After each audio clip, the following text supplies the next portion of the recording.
Hello dear students, তোমরা আশা করি NTPC এবং গ্রুপ ডির এক্সাম সামনেই দেবে। আর এনটিপিসির এক্সাম দিতে হলে তোমাকে কিন্তু আগের বছরের গ্রুপ ডি এক্সামের কোশ্চেন অবশ্যই দেখে যেতে হবে। অর্থাৎ যে এক্সামটা রিসেন্ট অ্যান্সার কি দিয়েছে আরআরবি গ্রুপ ডি 2025, সেখান থেকে ম্যাথের পার্সেন্টেজের কোশ্চেন আমি কিন্তু সব করাবো। এটা হচ্ছে আমাদের পার্ট 1 পার্সেন্টেজের। তো অবশ্যই চ্যানেলটাকে ফলো করবে, প্রত্যেকটা ভিডিও কিন্তু ইম্পর্টেন্ট হবে। আর এখানে দেখো শিফট দেওয়া আছে। 1 নম্বর কোশ্চেন, এক ব্যক্তি প্রতি মাসে 1890 টাকা বেতন পায়। সে প্রতি মাসে তার বেতনের 30% সঞ্চয় করে। তাহলে মাসিক আয় কত? দেখো, সেই বেতন পাচ্ছে কত? 1890 টাকা। আর 30% সে কি করছে? সঞ্চয় করছে। তাহলে ব্যয় কত? 30% যদি সঞ্চয় করে, তাহলে 100 থেকে 30 বাদ দিলে কত হবে? 70%। এইটা কিন্তু তোমরা মেন্টালি সলভ করবে, আমি এমনি বুঝিয়ে দিচ্ছি। তাহলে 1890 ইন্টু 70/100, এইটা করে দাও, তাহলে উত্তর বেরিয়ে যাবে। ঠিক আছে, দেখো এখানে আরো একটা শূন্য কেটে যাবে, ব্যাস। তাহলে গুণ করে দাও, কি হবে বলো? 7 9 63, 7 8 56। আচ্ছা, শেষে 3 আছে কি কটার? একটাই আছে, তাহলে এইটাই উত্তর হয়ে যাবে, আর করার দরকারই নাই।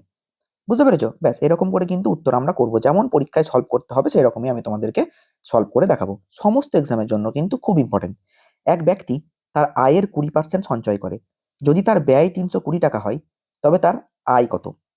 দেখো, এখানে বলে দিয়েছে 320 টাকা সে ব্যয় করে। ঠিক আছে, 20% সঞ্চয় করে কিন্তু। তাহলে 20% যদি সঞ্চয় করে, তাহলে ব্যয় করে কত? 80%। তাহলে 80% মানেই কিন্তু 320 টাকা। কারণ কত টাকা ব্যয় করে? 320 টাকা। তাহলে 80% মানেই 320 টাকা। ঠিক আছে, তাহলে আয় আয় মানে কত ইনকাম করে? 100%। তাহলে 100% মানে কত? 320/80 ইন্টু 100। জিরো কাটলে 8 4 32, তাহলে 400 টাকা। এটা 40 হয়ে গেল। ঠিক আছে, তাহলে 400 টাকা কিন্তু সে আয় করে। দেখো, নেক্সট কোশ্চেনে চলে যাব আমরা। নেক্সট কোশ্চেন কি বলছে? নেক্সট কোশ্চেন বলা হচ্ছে আকৃতি একটা নাম। ঠিক আছে, প্রতি মাসে এত টাকা আয় করে এবং তার বেতনের 17% সঞ্চয় করে। তার মাসিক ব্যয় নির্ণয় করো। দেখো, আয় কত করে? 54,500 টাকা। আচ্ছা, 17% যদি সঞ্চয় করে, তাহলে কত টাকা সে খরচ করে বা ব্যয় করে? 87%, সরি, 100 থেকে 17 বাদ দাও, তাহলে কত হবে? 83%। তাহলে 83/100, 0000। শেষের ডিজিটগুলো দেখো, 5 5 3 2। আচ্ছা, তো 5 দিয়ে দুটো আছে, তো এই দুটোর মধ্যে একটা উত্তর হবে। 545 ইন্টু 83, এটাকে গুণ করতে হবে। কি করে গুণ করবে দেখো, আমি শিখিয়ে দিচ্ছি। মনে মনে ভেবে নাও, 83 মানে হচ্ছে 80 প্লাস 3। তাহলে আগে এটাকে 80 দিয়ে গুণ করো। তাহলে 8 5 40, 8 4 32, আর 4 হচ্ছে কি 36, আর 8 5 40, 41 42 43, আর এখানে একটা শূন্য 80-র জন্য। আরেকবার 3 দিয়ে গুণ হবে। 3 5 45, 3 4 12, 13 14 15 16, 3 5 15, আর 1 16। ব্যাস, এবার যোগ করে দাও। তাহলে 5 6, 6 আর 6 12। তাহলে 265। আচ্ছা, মিলছে না? কিছু কি ভুল হয়েছে? দেখে নিচ্ছি একবার।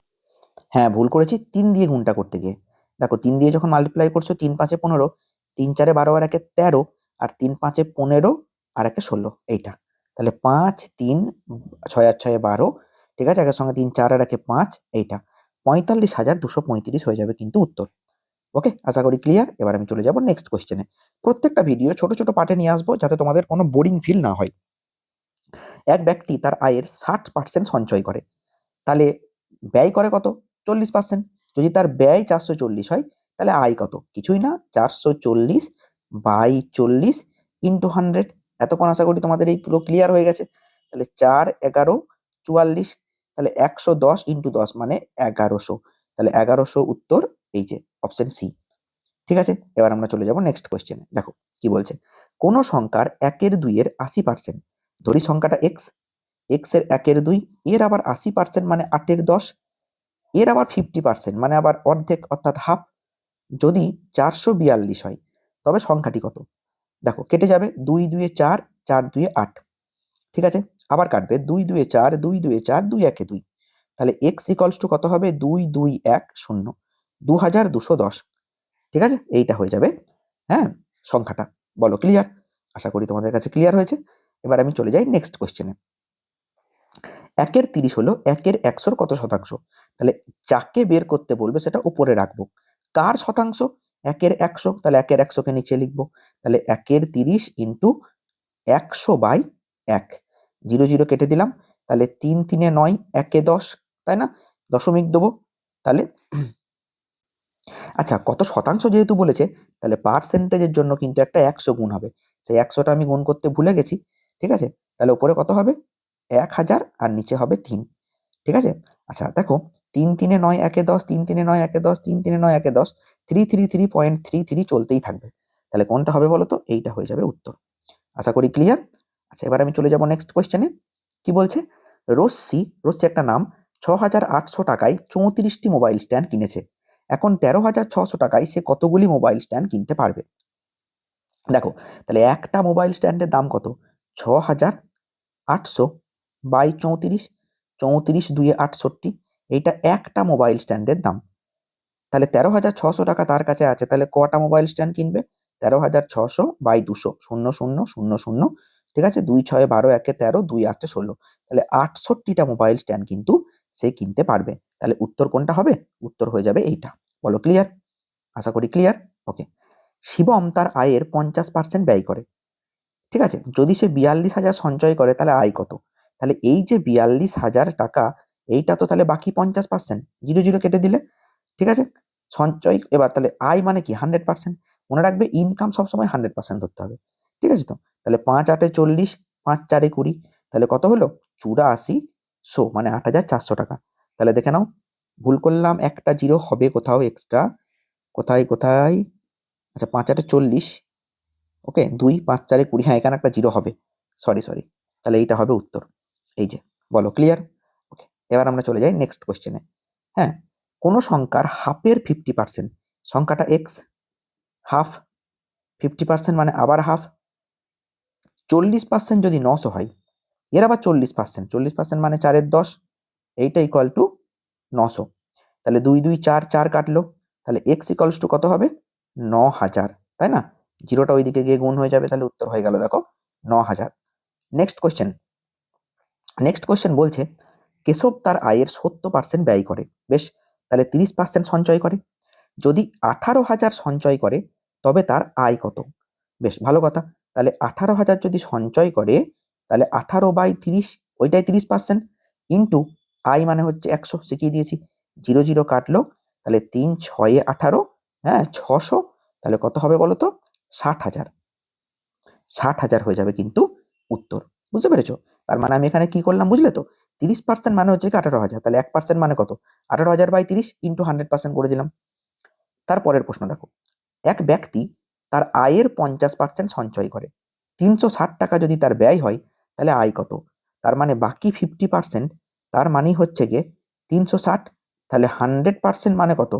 360 ডবল, তার মানে 720। দেখো, ঠিক আছে? এখানে সব শিফট দেওয়া আছে, রিসেন্ট গ্রুপ ডি এক্সামের কোয়েশ্চেন, মানে যেটা এই 2025-26 হলো। এক কাঠুরে প্রতিদিন 500 টাকা উপার্জন করে, প্রতিদিন তার আয়ের 30% ব্যয় করে, তার দৈনিক সঞ্চয় কত? তাহলে 70% হচ্ছে সঞ্চয়, তাহলে 70% মানে হচ্ছে গিয়ে 500, তাহলে 100%, তার মানে কত? তাহলে হয়ে যাবে দেখো 500/70 ইন্টু কিন্তু 100, 0 0 কেটে দাও, 7 7 49, 1 50, ঠিক আছে? ঠিক আছে, তাই 7 1 7। আচ্ছা কোথাও একটা ভুল করছি মনে হচ্ছে, 1 মিনিট 1 মিনিট, হ্যাঁ ভুল হচ্ছে, আমার কোশ্চেনটা একটু পড়তে ভুল হয়েছে, এক্সট্রিমলি সরি। দাঁড়াও দাঁড়াও 1 মিনিট, ঠিক আছে? কি বলছে দেখো, কোশ্চেনটা প্রথম থেকে বলি। এক কাঠুরে প্রতিদিন 500 টাকা উপার্জন করে, তার মানে এইটাই তার 100%। প্রতিদিন তার আয়ের 30% ব্যয় করে, তাহলে সঞ্চয় কত? তাহলে 70% সঞ্চয়, তাহলে কিছুই না, এই 500-র 70% বের করে দিতে হবে। 0 0 0 0, তাহলে 5 7 35, ঠিক আছে, 350 টাকা।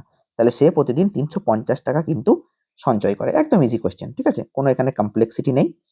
এবার দেখো, বলছে মোহনের মাসিক আয় 40,000 এবং সে আয়ের 75% ব্যয় করে, সে প্রতি মাসে কত সঞ্চয় করে?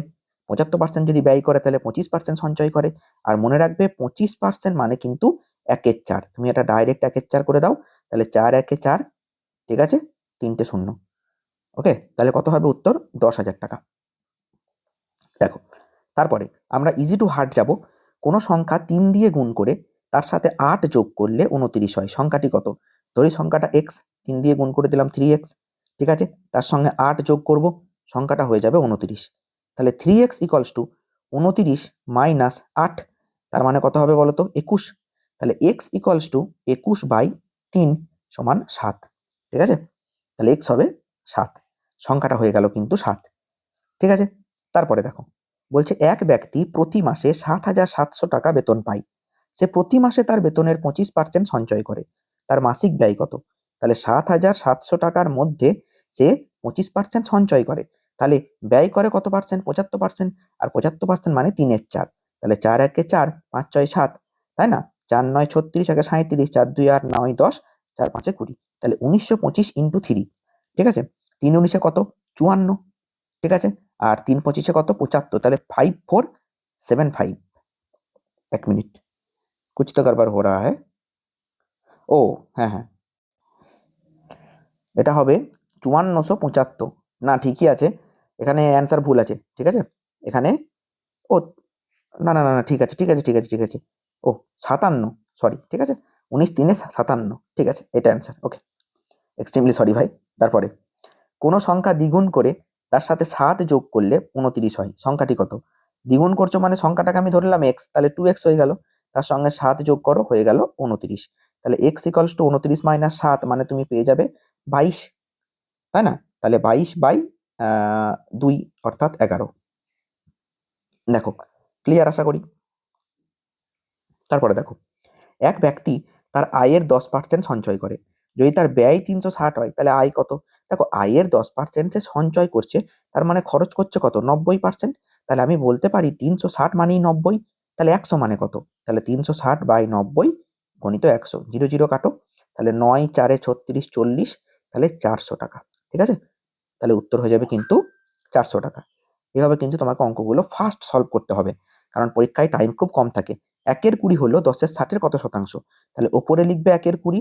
ঠিক আছে, শিখিয়ে দিয়েছি, এরকম একটা আগে এসেছিল। আর নিচে লিখবে কত? 10/60 ইন্টু তুমি করে দেবে 100%। তাহলে কিছুই না, এখানে 1/20 আর 60 যদি যায় তাহলে তুমি জানো 0 0 কেটে দাও, তাহলে হয়ে যাবে কিন্তু 6/1 ইন্টু 100। ঠিক আছে, 0 0 কাটলো, 2 3 6, তাহলে হয়ে যাবে দেখো 30%। ওকে, তারপরে দেখো, তারপরে নেক্সট কোয়েশ্চেন। এক ব্যক্তি 60% সঞ্চয় করে। যদি তার ব্যয় 560 হয় তবে তার আয় কত? 60% কিন্তু সে সঞ্চয় করে, তাহলে সে 40% খরচা করে। তাহলে 560 তার মানেই তো 40%।